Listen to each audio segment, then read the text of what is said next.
Welcome back to another edition of the Deep Cover Podcast. I'm your host, Omar Zaran. And if you've been listening for the past few episodes, you know I'm hard at work here trying to get more women on the pod, more diverse voices on the podcast. And this all kind of, I mentioned them a million times already, but it's all started from like a simple social media post that turned into just all these awesome women reaching out to me to, just want to have some conversations, which I am incredibly grateful for. Very grateful for the guest I have today, Ms. Sara Kiesler, former journalist, and is somebody that maybe not working on a little bit of a longer form project. I'll let her do that, talk about that more. But Sara, thank you for joining me today. Hey, thanks so much, Omar. I'm excited to be here. Yeah, I'm excited to have you. And the reason is another kind of, we're in late March, so it's a little too late to talk about New Year's resolutions. But one thing I really wanted to do with this show is kind of get them a little more into the nitty gritty about real topics. We live in a very interesting time, especially in America. Sara and I are both in Washington State. Something we have in common, Sara. We both lived in the Midwest and moved to the Pacific Northwest. So yay for us. But yeah, we're going to talk today about college athletics, particularly women's college athletics, from the lens of NIL, name, image, and likeness, and also from recent legislation for Title IX, rollbacks to 2020 rulings now that we're in the current Trump administration. But before it turns to real o'clock there, Sara, I kind of want to just kind of get your kind of background as a sports fan. When you messaged me initially, I found it so fascinating. You're like, yeah, I grew up in Indiana and I didn't even know women's basketball was a thing. Then you move out here into Washington. Obviously, the Storm are a big deal here in the WNBA. So what's your kind of sports fan journey like, if you could walk me through that? Yeah, I'd love to share. So, yeah, as you mentioned, I grew up in like a true Indiana basketball family. My Mhm. parents have had tickets to University of Evansville men's basketball for season tickets for like 35 years, been going to games for at least 55 years, the whole time they've been married. And I always love playing. I still play in a pickup game on Sunday with friends. But it wasn't until I kind of fell into sports writing in college for my college newspaper my freshman year. Took an internship doing sports writing that summer, and then became sports editor my sophomore year at DePauw University with a W in Central Indiana. And it didn't take long before like I started to see some of the inequities in coverage, specifically of men's and women's sports. Led to a minor in sociology and a past passion for researching equity even back then. And so and once I moved out here to Seattle in 2009, switching from journalism to advocacy work, I really got excited. A mentor introduced me to the Seattle Storm and the Reign. And like I said, I had no idea that there was professional women's leagues, didn't know they existed. Got started going to games, got to see some of the 2010 championship season, and I was absolutely hooked with the Storm. Still a fan, still going to games today. And so in 2021, I decided to see if I could, turn this into more of a passion project and entered Seattle U's Sports and Entertainment Management program, their MBA, with kind of a goal of focusing on equity in women's sports, particularly looking at college athletics after the SCOTUS decision that student athletes would finally benefit from their name, image, and likeness. And so that's where I am today. I did a thesis titled "From Chaos to Clarity: Re-envisioning a More Equitable NIL Framework," and really excited to talk to you more about that in particular. The interesting thing is like the shared or not so shared experiences from people living in the same country, because on my last episode, I was talking about how I was exposed to the WNBA. I was like 10 years old at the time, and it was in the inaugural season. And like everybody in New York City knew who Rebecca Lobo was, knew who the Liberty were. And I think about just like the idea that, it just wasn't even presented to somebody in another state is so insane to me, and like even people who aren't connected to men's basketball that much still have heard of the NBA, right? So it's just kind of it shows you the uphill battle that you have to go with when it comes to marketing a new league, especially marketing a women's basketball league. But you mentioned NIL, so let's jump right into that. Name, image, likeness again for anybody who's unfamiliar with the acronym. And so the way that NIL has been kind of positioned, Sarah, is that this is finally the athletes getting their due, right? Because for so many years, it's been free labor when you consider the revenue generated for these colleges, and the focus is normally on football and men's basketball.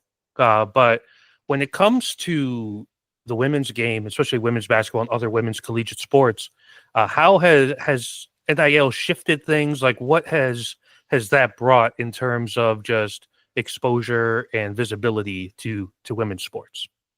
Yeah. When you talk about kind of NIL and how it's changing things, I think there's so many aspects of it, right? And some of it, like you mentioned, some of it's really good, especially for Black male athletes that Mhm. make up most of college football and college basketball.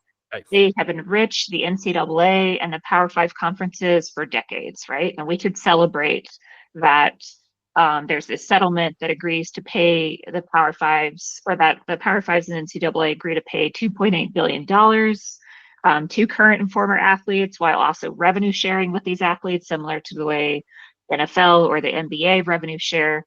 So some of that NIL is really good, but what's simmering beneath that, what's kind of not necessarily understood, is that there's a lot of fans and advocates don't know that there's major implications of NIL with the House settlement that's going on right now.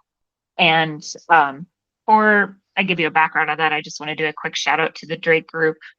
Julie Summer here in Seattle is doing some of the best legal research on NIL and the House settlement and how that's affecting equity in sports. So just huge shout out to them. But what's happening there, back to the settlement, is that like after 50 years of amateurism in NCAA sports, this changes everything. It redefines scholarship limits, roster limits, and pay to student athletes. It's response to these antitrust lawsuits that are like, they should not artificially depress the value and profitability of student athletes. But what's not agreed upon is whether there's any Title IX requirements to split that assistance or those benefits, that 2.8 billion to men and women. It's not spelled out how like so-called Olympic sports or non-revenue generating sports like swimming or golf are going to remain funded and viable. And even one of the plaintiff's own attorneys has said that like 90% of the settlement will go to men, Hmm. which is sort of what's happening right now with NIL, is that there's this very pay to play structure that is happening with collectives and with the settlement in general, that most of that is going to college football, with some going to men's basketball, smaller, maybe 5% portion going to women's basketball. And that has huge implications for the future. But you've got your Libby Dunns and your Juju Watkins who are making true NIL dollars, right? The intent of it was that people could work with a brand to benefit by letting that brand use their name, image, and likeness for State Farm commercial or for an athletic wear commercial. And women are really good at that side of NIL, even if their collectives aren't necessarily participating with them or engaging in that sort of pay to play with them. So there's these really interesting underbelly things happening right now, and I'm curious to see, and with this current administration, Title IX has sort of not been held accountable in a lot of ways, even under democratic institutions. Almost every university is out of compliance when you talk to experts about it, like that they're already not doing equitable funding to men's and women's sports. And now with this settlement, the House settlement, it's just going to further divide the haves and the have-nots, whether it's the Division One top fives and the mid majors, or women's sports and men's sports, or revenue generating sports and the Olympic sports. It's creating this structure that is ripe for breaking. And it's I think a lot of people, what they see is women's sports really rising in popularity, especially basketball and volleyball and softball, but they're not seeing that this implication of what happens with this settlement could really take things a step. you know, pardon this analogy here. I used to work in like the cell phone industry for many years, and it kind of reminds me of like the whale situation in that industry, which is yeah, like Apple and Samsung are these two massive domineering figures in the US market. So anybody else that tries to enter that ultimately gets relegated to be super niche and has a very limited ceiling of profitability, and or they get bought out or they just exit the market altogether. From what you're saying here, it almost sounds like to me like that's kind of the fate that we're kind of seeing for basically any sport that's not college football and men's college basketball, because the institutions and the NCAA and all these things are looking at it as, and all the collectives are looking at it as like, well, these are the generators, right? Like college football right now, I would argue, is the second most popular sport in America after the NFL. And Percent. Yeah. yeah, so like if you're a school, you're like, yeah, if I'm Florida State, I'm gonna pump up the Seminoles football team, and maybe that comes at the expense of a golf team. Maybe that comes at the expense of swimming or the Olympic sports. So I think from that perspective, do you think that we're going to start to see like a privatization even of some of these sports, or like what do you think is the outcome there, or is it a situation where these colleges don't even fund these sports anymore? Yeah, that's a great question. When you talk to some collective directors, really think that football might break off entirely and Mm. become a system almost like the NFL, where it's like a younger version of the NFL because it has so much need right now for funding from collectives, which frankly are here to stay because those collectives aren't going to be taking that money within the university because it has to be beholden to Title IX if it's coming from the university. Um, they think football might break off, or they think, yeah, that that the NCAA and the Power Fives being required to put in this funding as part of the settlement, it has to come from somewhere. So that is, if they focus more on the revenue generating sports and less on the others, that could definitely be an impact. And I had one NIL collective director tell me, well, why should I care about women's sports if they're not generating revenue like football? Like, why should I put this money, this settlement money into there? And it's like, well, you're ignoring the fact that they've been underfunded and under promoted for decades. If we had given the women's basketball March Madness moniker and put the games on ABC, even 10 years ago, I think we would be seeing similar numbers to what we are now. But so it creates this sort of continued haves and have-nots of the college athletic space. And it's I can't imagine being like a golf player and seeing good things in the future for that. You that just kind of brings up a couple of thoughts to me because yeah, obviously the football separating from the NCAA and just kind of being its own pro league, like you mentioned, has been talked about for a while. A lot of people have advocated for that because when you really consider it, football is so central to so many universities' ambitions that everybody else, like you could argue that like even men's basketball, which we've talked about as getting a good line share of funding, they have suffered from that as well. It's just because football is this, behemoth of profitability. And when you have a mentality of profitability above all else, that's what's going to happen. It's like, gee, what's the NCAA's role in all this? Like, where are they? Like, what have they done or not done?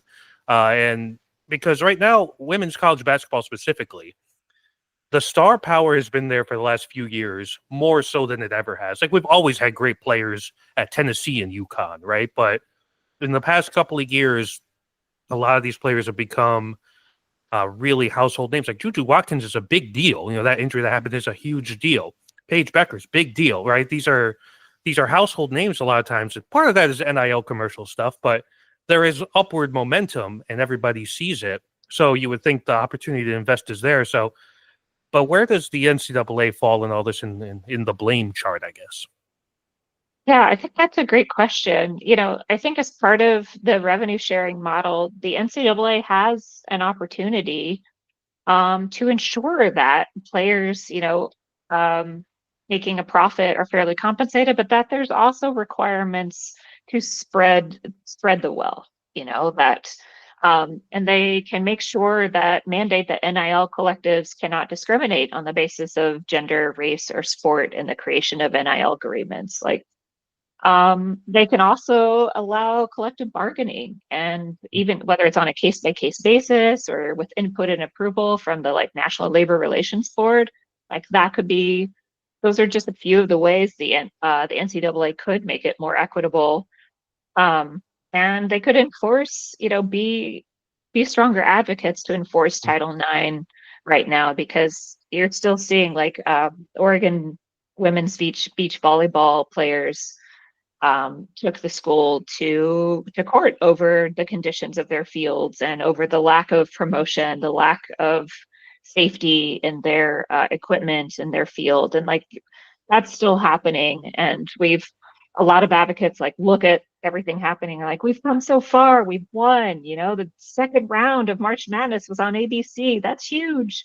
Mhm. That's never happened. We barely even got the championship games on ABC in the past, but with unless we see some real movement either from the federal government to enforce Title IX as it was intended, or from the NCAA to say, hey, like we're going to work with these collectives and donors and boosters to like create equitable distribution of these funds, or to create equitable distribution among athletic directors and insist on it.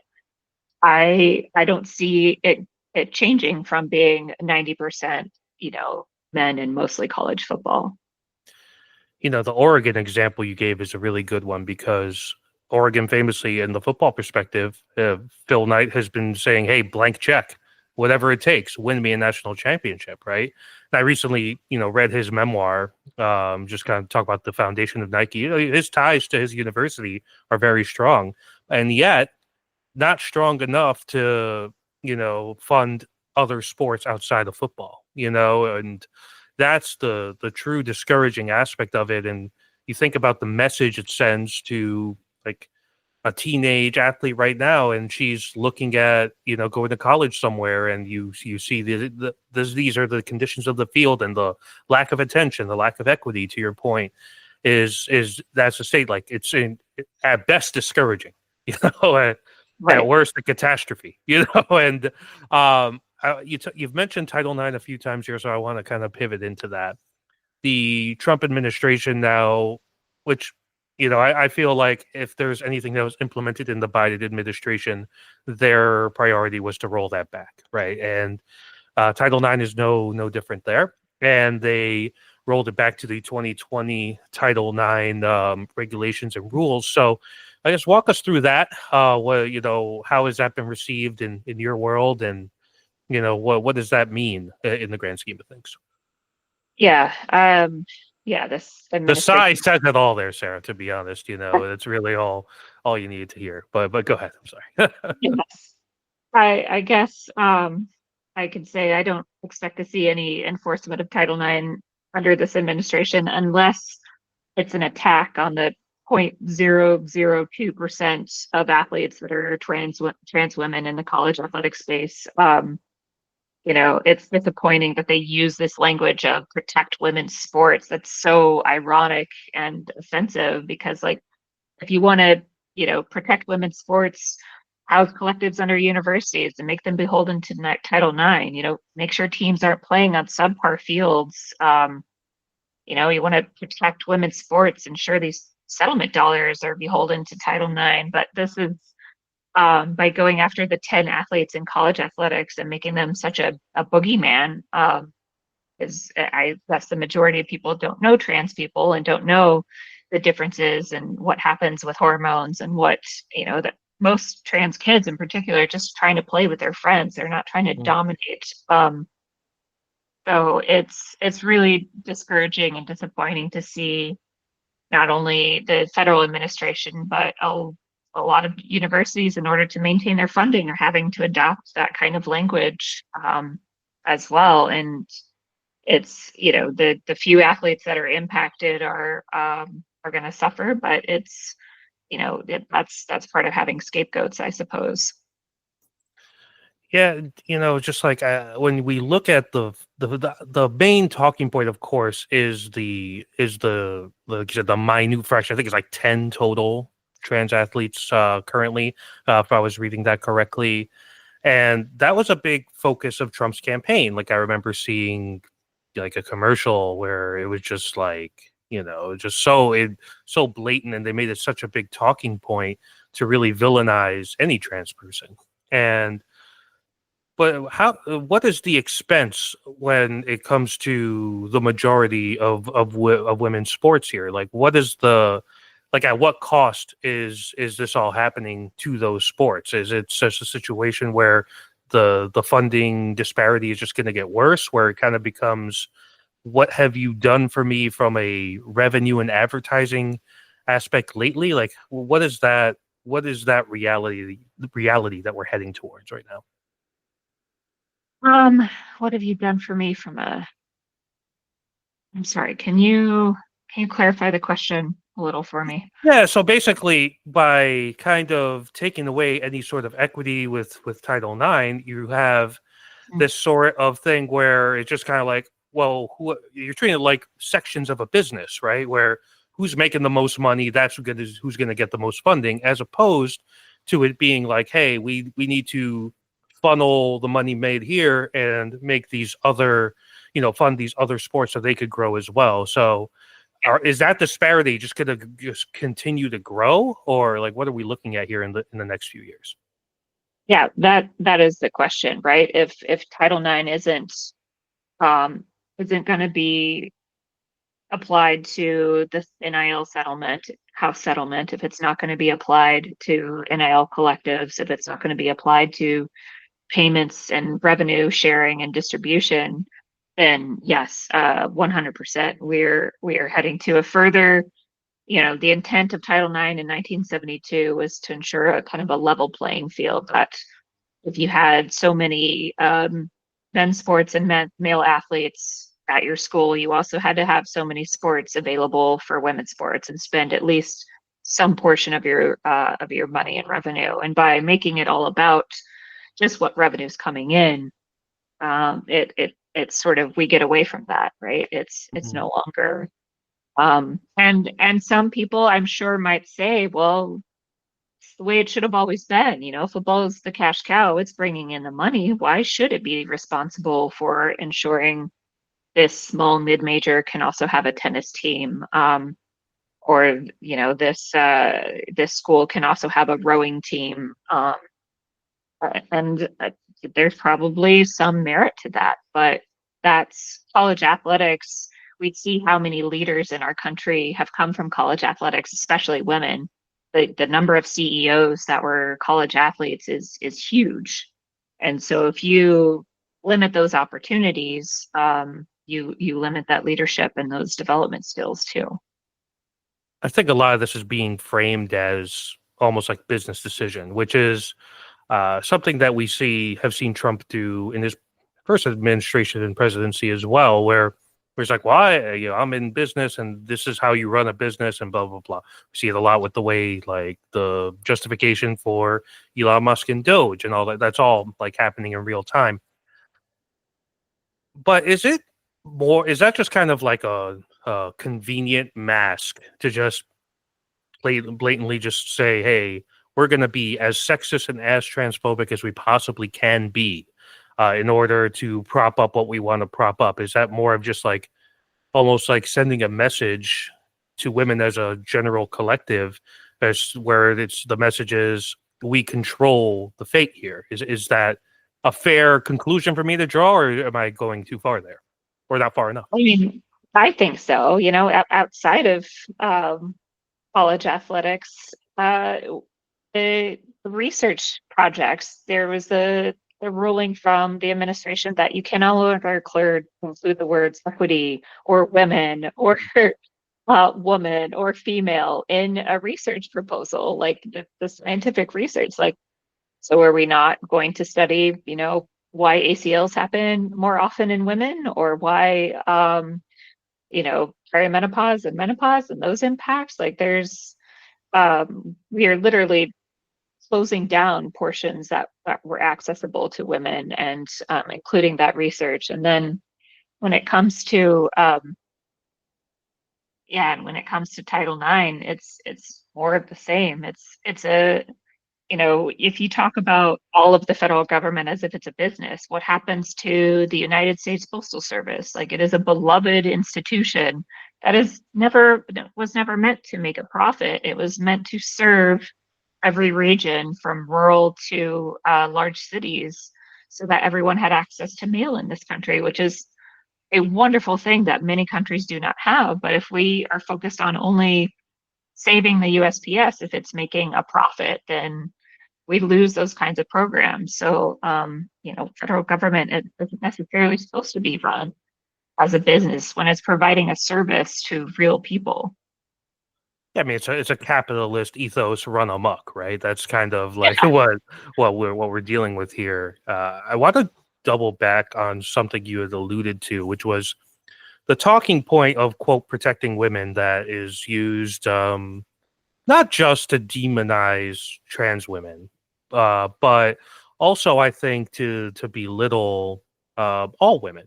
And so with the way that things are going and the talking points that have been going on here, is this really just kind of like almost like a dog whistle about just the broader agenda that the U.S. government is now adopted when it's like oh we want to protect women and it's almost like to me belittling and saying oh we want to protect them from themselves or like women are these frail flowers that we don't want to disrupt and we have to be the ones to protect them. Do you see it that way or how do you think this whole protecting women line is really what does it really mean when the president and his administration say it? I mean, there's what 25 plus women that have accused Donald Trump of sexual assault. Yep. How many people in his administration have been accused of sexual assault?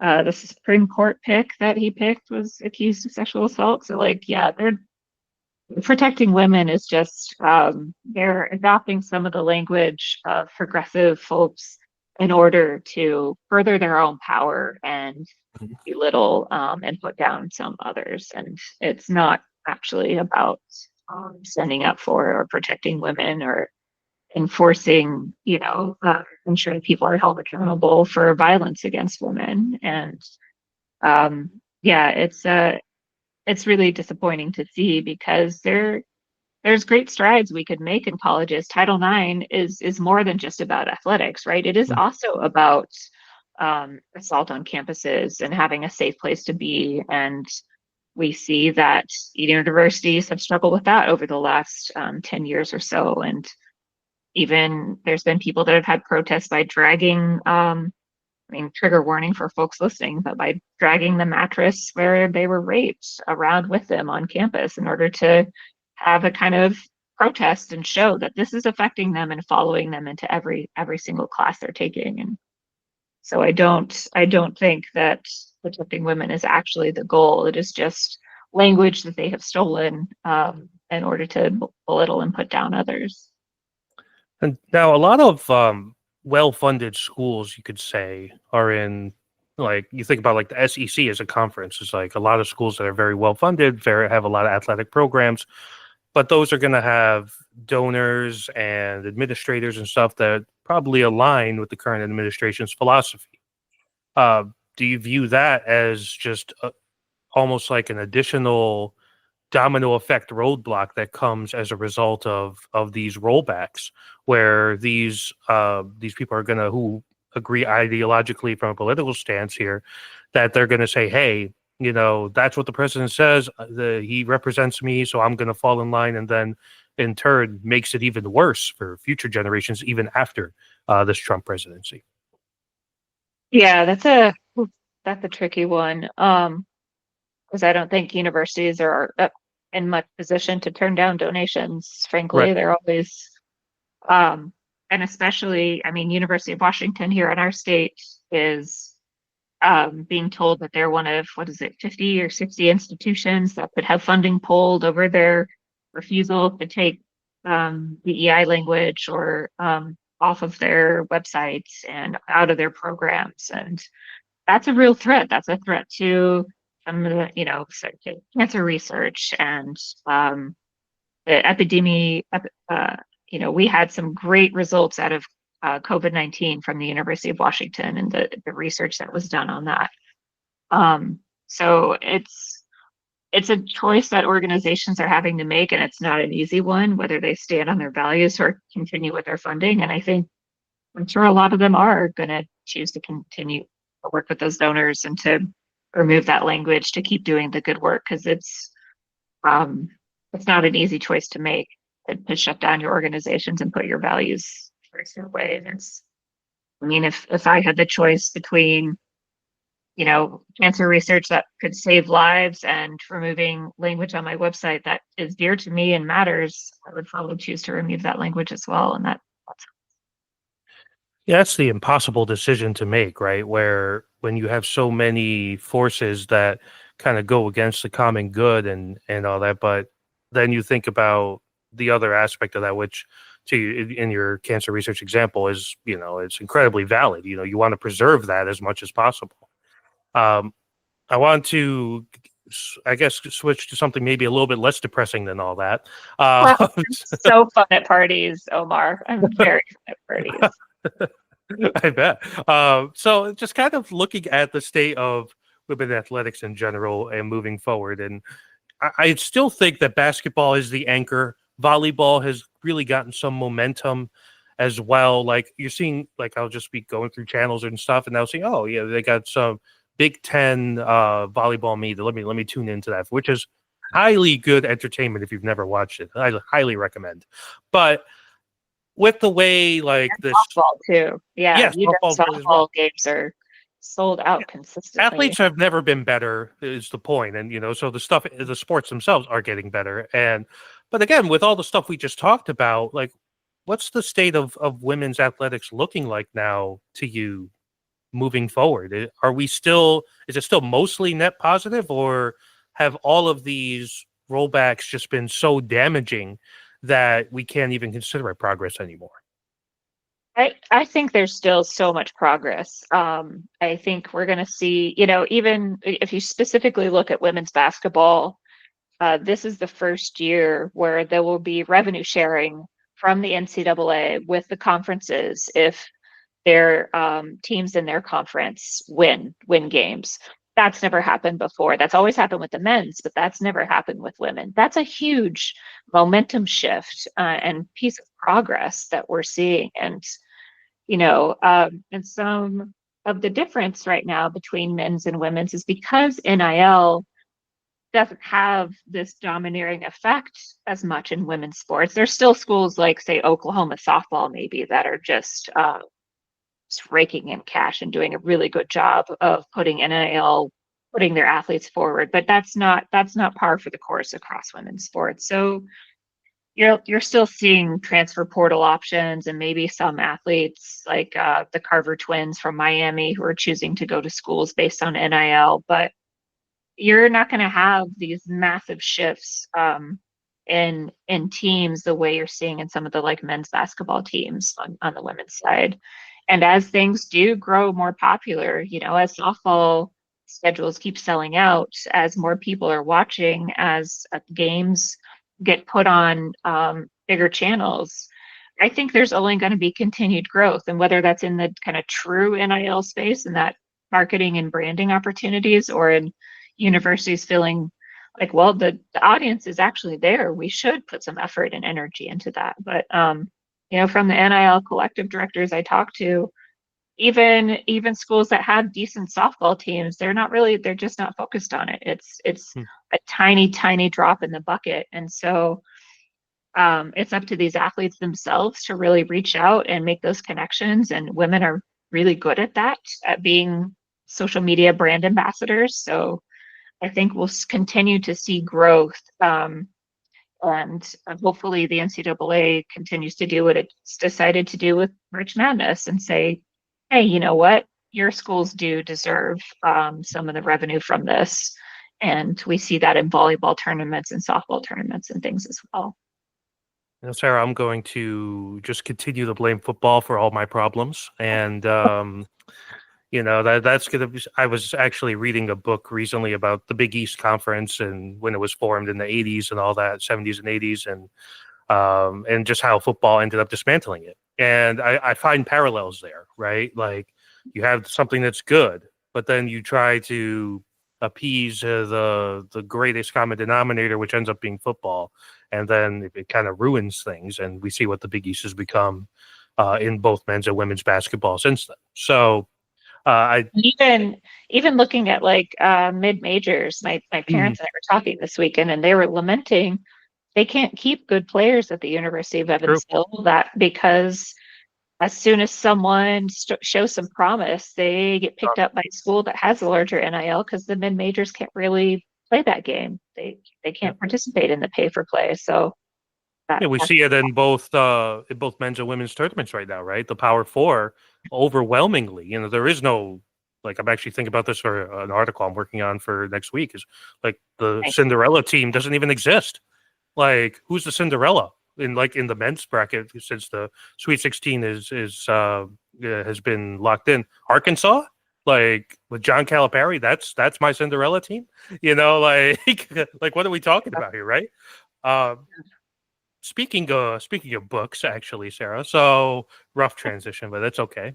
Uh, we talked a little bit, and you were saying how you have the embers of a book about all of this. So obviously, you're very early in the process, but ideally, when you think about writing about this and telling the story of this, what would somebody who reads it, what should they be expecting? Thank you for asking that. I very much appreciate it. Yeah, I feel like academics and those within the university space have a pretty good handle on understanding on what's happening, especially with the House settlement, Power Five conferences and the NCAA agreeing to pay out.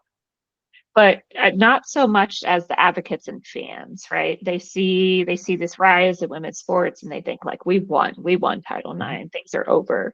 And so that's who the book is for. And I think it's going to be a storytelling base that tells the stories of, athletes and the impacts from both a historical and a now perspective.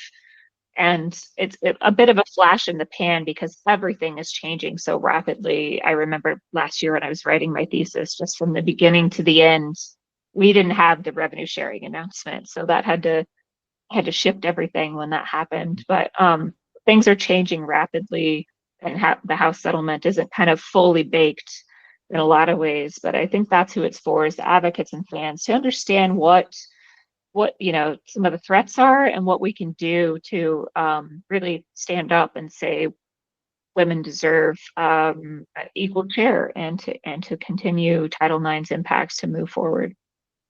That's a great point too, because a lot of like your average person probably sees Juju Watkins in a commercial, sees Paige Becker's courtside at a game. They're like, oh yeah, everything's good. They're making money. They're doing this. They're doing that, right? But that's just like the surface level. There's so much more underneath the surface, and yeah, I hope that your project continues to move through, and once it is available, I can't wait to read it. But Sarah, I do want to thank you so much for joining me on this week's episode. I don't know if you have anything else to put out there where people can follow you, that sort of thing. Yeah, thank you, Omar. This was a lot of fun. Thanks for letting me talk about the thing I'm super passionate about. You can follow me on Blue Sky or LinkedIn or Instagram as well at Sara B. Kiesler or SaraKiesler.1.